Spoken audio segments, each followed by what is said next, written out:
The Chief Justice of Nigeria, Justice Olukayode Ariola, had in November 2022 sworn in 307 justices to handle the 2023 general election petitions, while an additional 39 were added on May 25, totaling 346.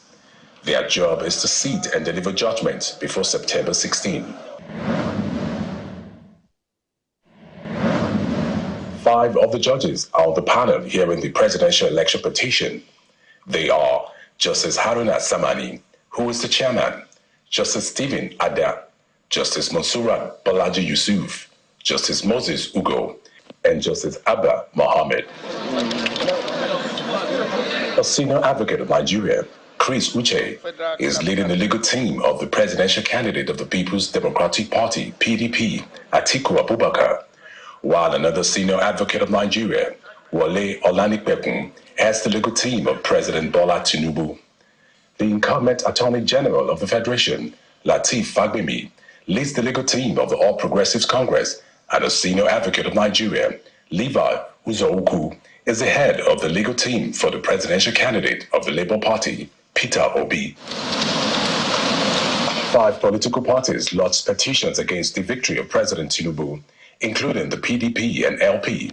Others are Action People's Party, APP, and the Allied People's Movement, APM, and the Action Alliance, AA. However, shortly after the commencement of the pre-hearing session in May, the APP and AA withdrew their petitions.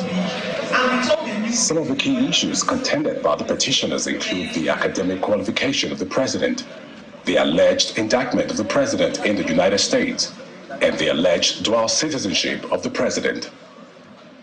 The petitioners also claimed that President Tinubu and his vice, Kashim Shettima, are not eligible to contest the presidential poll due to the alleged double nomination of Shettima.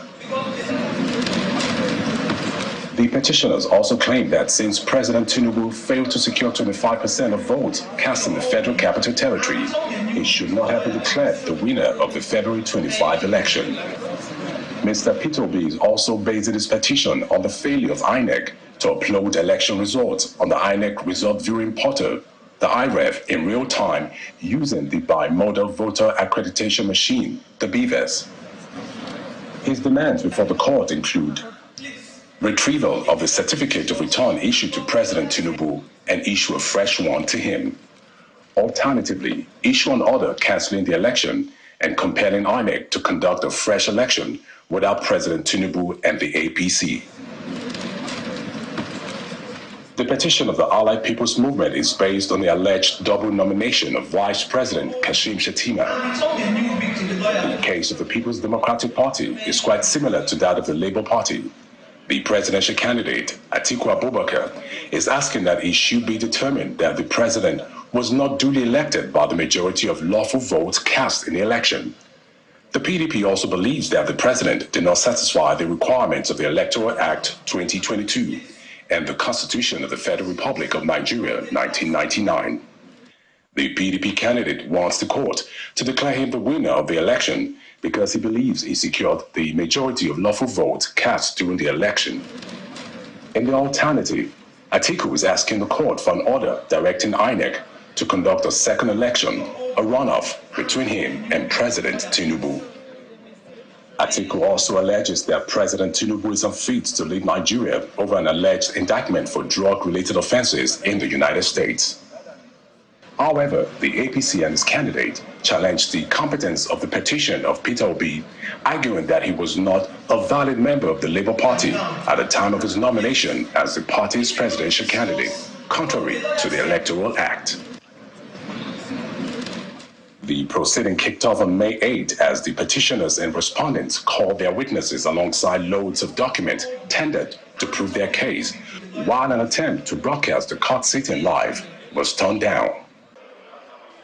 The 5-member panel of the court reserved judgment on August 1 after hearing the final written addresses from all the counsels in the suit. The panel is mandated to conclude proceedings and deliver judgment within 180 days, and the panel has Wednesday, September 6, 2023, to deliver judgment. Whatever the outcome of the judgment, the Supreme Court will serve as the final arbiter for any of the aggrieved party to seek further redress.